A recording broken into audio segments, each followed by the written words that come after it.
and welcome to the Blythe Tapes. And today I am very pleased that I've got myself a poet on the Blythe Tapes for the very first time. I thought that we would vary the people that I talk to, because I'm going to be talking to novelists and editors and artists.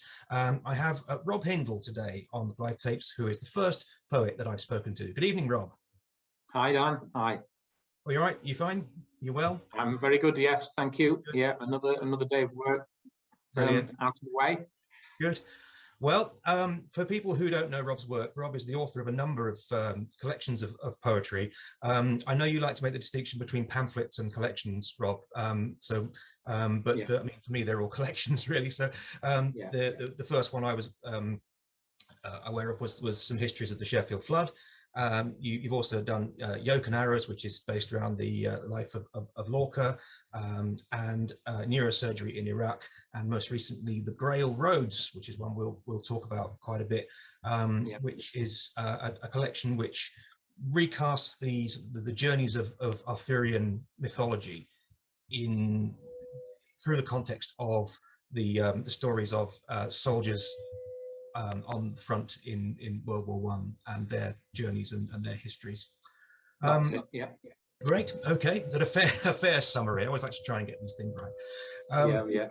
So the Grail Roads here, it's published by Longbarrow, and I know that you have a really good working relationship with them as a publisher, and that you have an editor that you get on with well. How important is this for poets and for writers in general?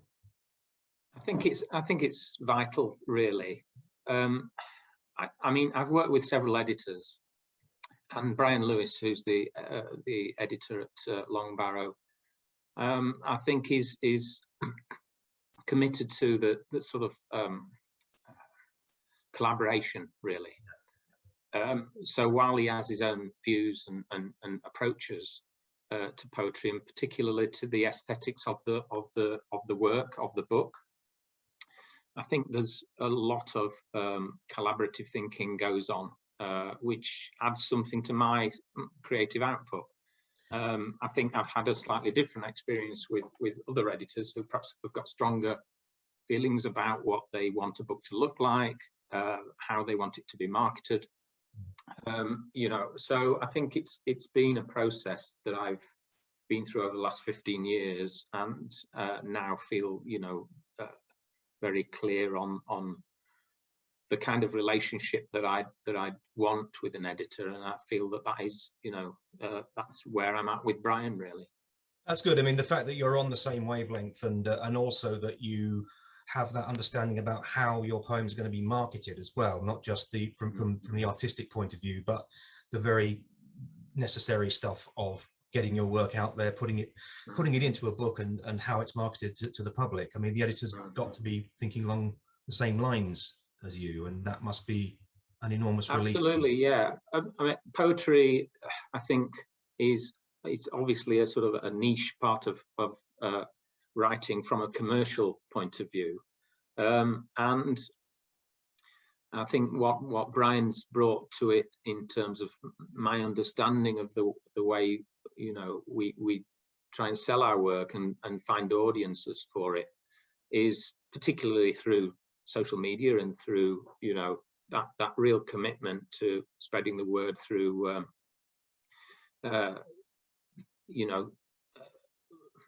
in that social media world. And I think that takes an awful lot of commitment, as you'll know, to sort of sustain and maintain and build audiences. Right. I mean, and I know from my experience of writing novels, I know how hard I find that side of things. And like you say, poetry is niche, and it's even harder, and to get poetry out there. And people have a resistance as well, don't they? I mean, the way poetry is being presented to people throughout their childhood and their adolescent lives. But I mean, I think children love poetry. There's you've got all these poets going into school, people like Michael Rosen and Ryan Moses and Benjamin Zephaniah, poet that I've come across called Ash Dickinson, who does lots of poetry slams and stuff, who gets stuff out there into school. And then what is it about, why do teenagers or young people perhaps not engage with poetry? Is it to do with the way poetry is taught in school? Is it to do with reading the wrong kind of poetry, not going to the sort of poetry events they would enjoy? Or I think it's a mixture. I mean, I have to say, when I was at school, I didn't enjoy a lot of poetry. I think that I know it's the same for fiction to a certain extent, in that sort of dismantling of a work can often ruin the sort of freshness of the experience, if you like. I think there's a certain element of confidence about enjoying poetry and feeling that there's a certain way of enjoying it rather than simply reading the thing and seeing what you make of it.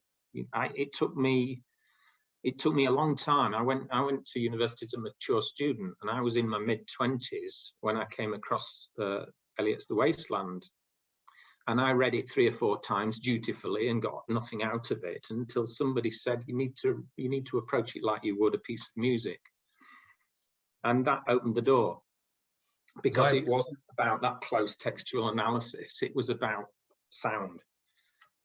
So that's, you know, I think in terms of children coming to poetry, I think younger children appreciate sound and rhyme, rhythm, and when at, you know, GCSE or A level, you're expected to get under the skin of the text.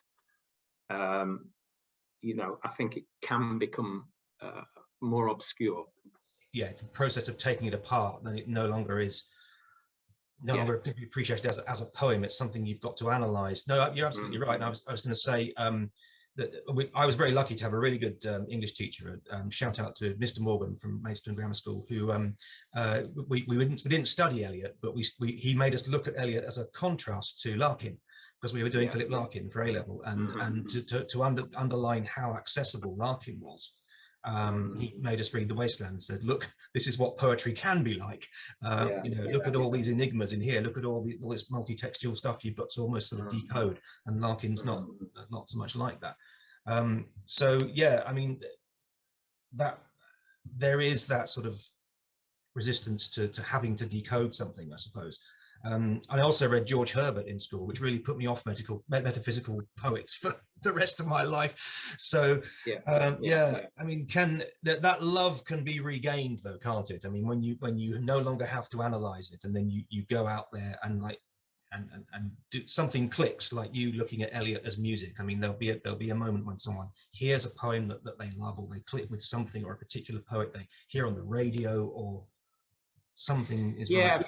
Well, for me, it was at university, but actually it was by accident.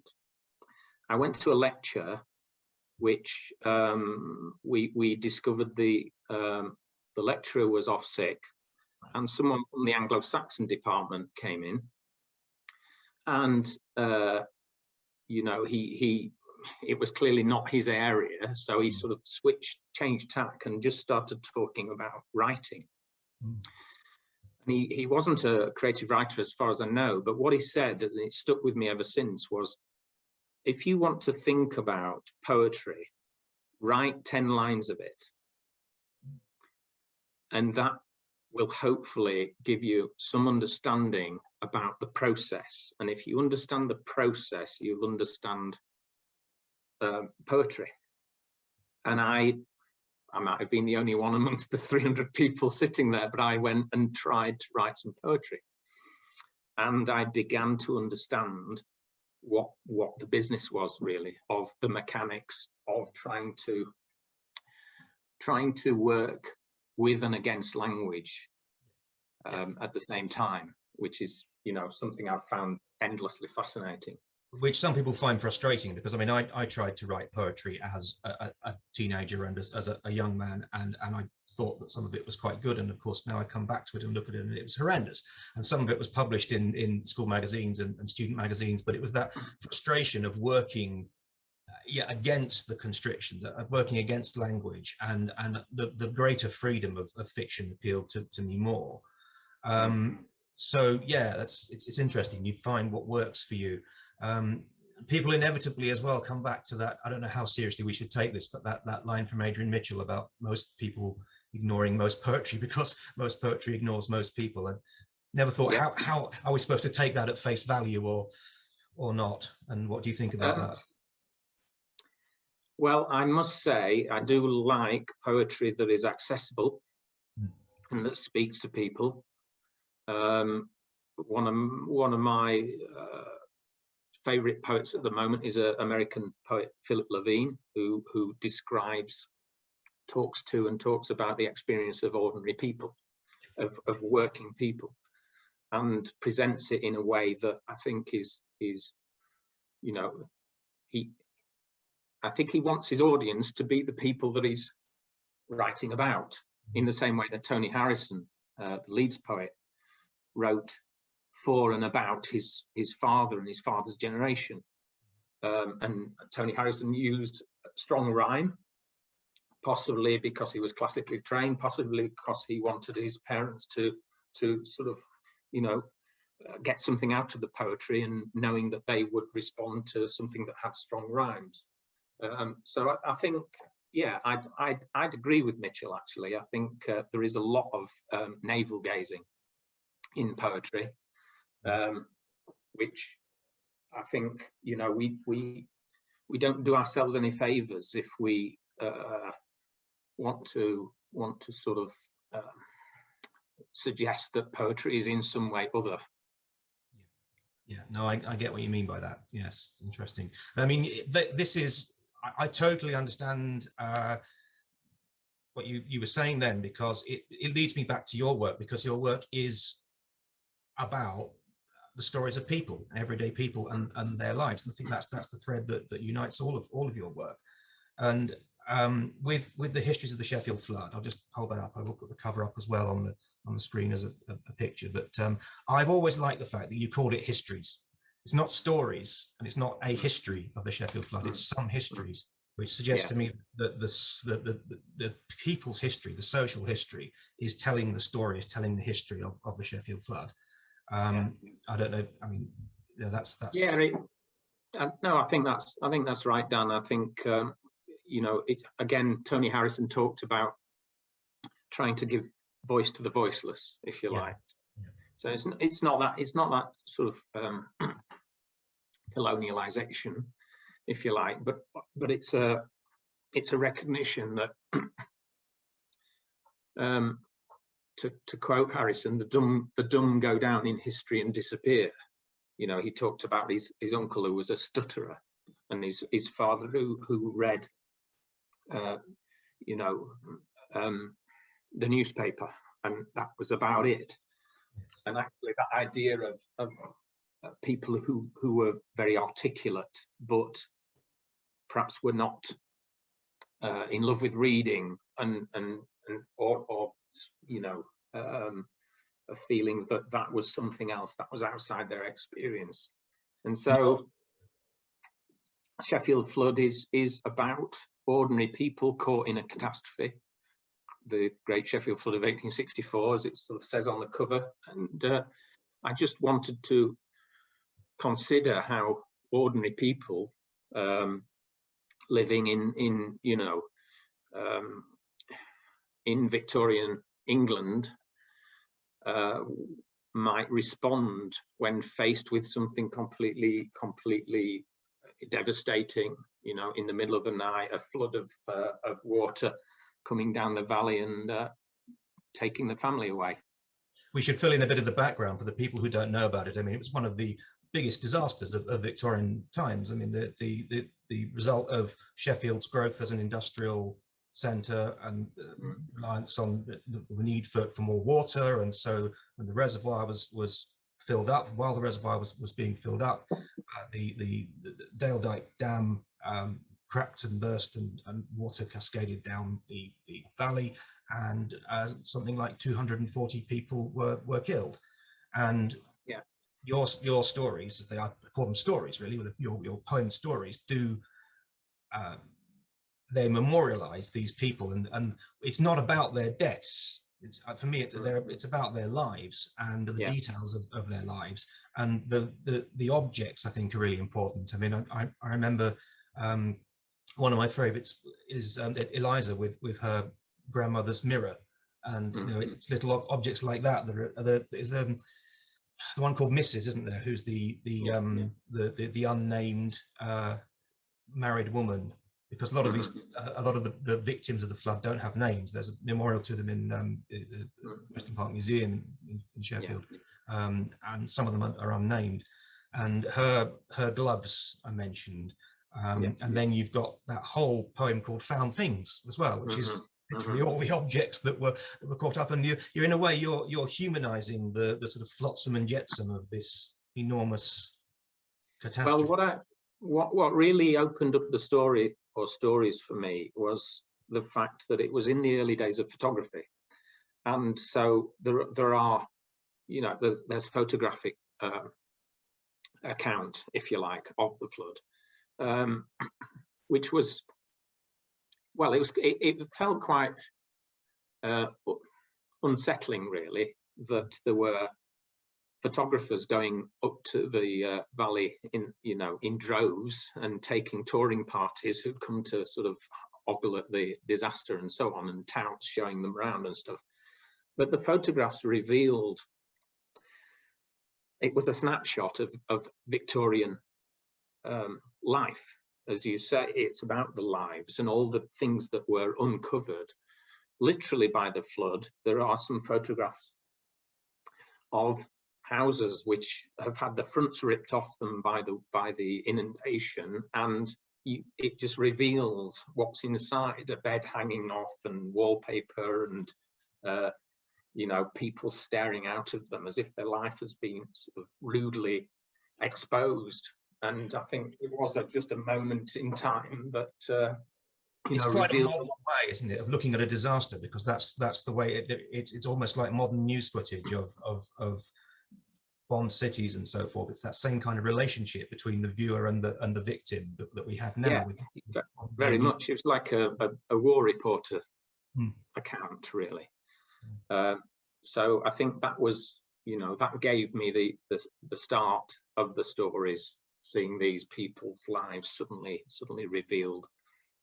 It's fascinating stuff, and as I say, I think that all the details that really bring it to life, and this fascination that you have with detail also really comes out in the Grail Roads, which is your most recent work, and that involved a lot of on-site research, didn't it? I mean, it's the story of your great-grandfather is what inspired it, but tell us about the actual research that you went to do for this. Yeah, so I mean, the chronology of the research, I think, is I have to admit, has been slightly misreported. So I started the idea back in, I probably 2013, I started thinking about this idea, and did a lot of desk research, revisited Mallory, you know, that which I'd studied at university, and began to pull some ideas together. And then kind of in the middle of that, I'd become interested in the story about my great-grandfather, which my dad had started to tell me, because it was the centenary of the First World War. So we were chatting about these things. And I suggested to him that we might go and have a look and see what we could find out. So it was kind of, I think it was the 99th anniversary of his death. He was killed in the Somme, although not the Somme battle, but the area, the department. Yes, and so we went out there, hired a car, drove up to the battlefields area, through these perfectly preserved, reconstructed villages, with the little sort of cemeteries next to the village cemetery, with all the serried ranks and so on. And I was very surprised that we were driving back and forth across 2 or 3 miles of fields, and along the River Onk and through these villages, and having done some research already into the area, I was looking at maps. I'm looking at the maps of 1914, 15, 16, 17, and finding out that they hadn't moved, or the line had moved 400 yards one way, 400 yards another, and the bodies had continued to pile up. So my great-grandfather's body wasn't recovered, you know, so there was no grave. His name was on the memorial at Teepval, and in Yorkshire. So we just walked along this track in a freezing February day and stood next to this pylon for a few seconds, and then in a very sort of Yorkshire man way sort of said, well, that's it then, and walked back to the car. Yeah. You know, but it just placed what I'd begun to pull together into a real landscape, and I think that enabled me to sort of inhabit the place. Yeah. And that's something I always try to do with my poetry, is to try to inhabit the lives, if you like, or to have some sense of somebody's life. So at some point, then, the notion of the connection between World War narratives and the Mort d'Arthur-inspired narratives came to you, and I think, you know, this is the key thing of it. I mean,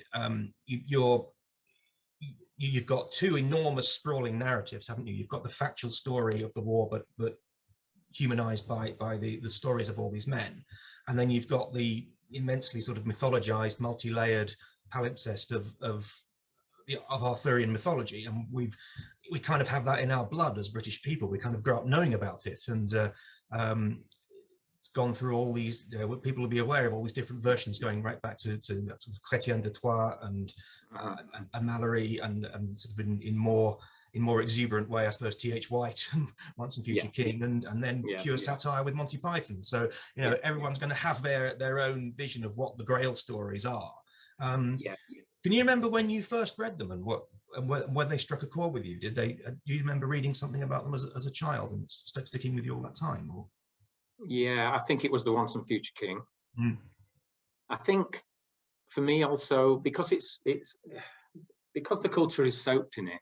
Yeah, I'd probably struggle to say exactly when I became aware of that, of the, you know, of the histories, if you like. But as I grew up, I suppose I began to become aware that it is multi-layered, and I've always been fascinated by myth. Yeah. And that idea of something beyond the next wave, beyond the next horizon, because I think myths would obviously be diminished if you found out where someone was actually buried or whatever. So in a way, there was a certain kind of serendipity, I suppose, about not finding my great-grandfather's grave. You know, it's just that story could continue on. They're both narratives which have been mythologized. I think that was the point I was trying to make. I mean, you've got absolutely, centuries, the Arthurian mythology, but then you've got the stories of the war, which have been told and retold over decades, and we're still finding things out about. And the last people to be involved in that have died within our living memories the last 20 years or so. So, and it's passing into myth, I suppose, in a way. Exactly, yeah, in the same kind of way. Yeah, interesting. But again, you know, you humanize these stories, and it's, you know, it's very powerful. I think your writing is quite sparse as well, which makes it really important to get your imagery absolutely sort of spot on. I remember when you read this out, you did a launch for the Grail Roads, and it was very atmospheric reading, and everyone was hanging on it. I think really listening hard. Couple of images that I wrote them down again today because I remember them when you did your reading, because there's one: bodies cast on the mud, piled like logs for the earth's winter, and I can see straight away where I can see where you get that one from. But then you've got something like pumpkins glowing in the half light like reptiles' eggs, and I remember hearing that and thinking, this is bizarre, but it absolutely works. So do you labor a lot over your imagery? Do you think, oh, I've got to get that absolutely right? Or does it sometimes sort of come to you straight away, or does it depend on the individual poem? Yeah, I think it's a kind of process of accretion. Yeah. And so things don't necessarily just pop out. My process is quite deliberate. I suppose my process is one of constant editing. You know, it's a line by line process. Some people, I know a fellow Sheffield poet, Chris Jones, was talking about this recently. Some poets sort of write a draft and then go back to the draft. Yeah. And I, like Chris, I think, do that constant editing, that constant line by line. Not to say I won't redraft, but it's a sort of process that's ongoing, really. So that idea of imagery, I think, can suggest itself gradually. Do you have to lose a lot in the editing process? Because, you know, I've said that, you know, your poems, I think, are quite crisp and quite sparse, and I feel that you make every word weighted and matter. So do you lose a lot? Do you have a version bigger, or? Well, as you'll know, and perhaps it's worth sort of saying, a lot of my poetry is longer narrative sequences, which I regard at the same time as single poems. Yes. So in a way, I would say yes to that, because I might find there are poems within the sequence that I begin to become aware don't really work. They don't add something. And that's quite a difficult thing, because they might be what I feel to be good poems in themselves. They don't work in the context of it. So but they don't work in the context. And yeah, sometimes, you know, it's handy having friends and people who I, you know and trust to read drafts. And one fellow poet, Jim Carruth, you know, is very good at this. For example, he's very straightforward, and he'll say, no, that poem, and that poem are great poems, but not within this sequence. Yeah, and you keep them.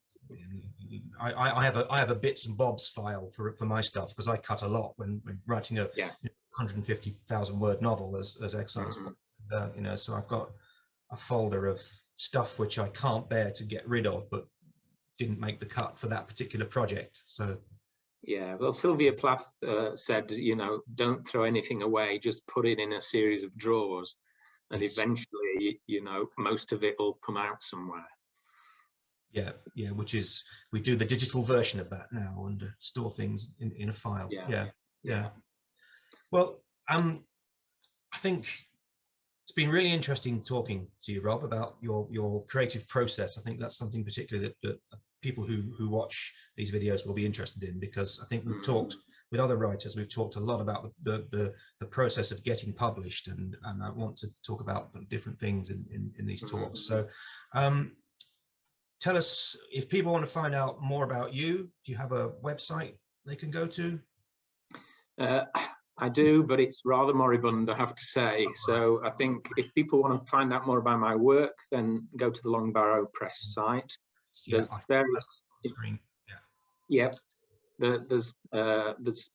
there about the books. There's some essays that I've done. There are some audio and video recordings. You know, Brian's very, very sort of I think creative, and you know, so the poets that work with him have you know, recorded a whole range of things. So hopefully people would find that would give a bit more of a sense of context. Yeah, Longbarrow Press, that's where to go. I put the address on the screen, so please do go and check that out. A couple of other things then, Rob, just to finish off.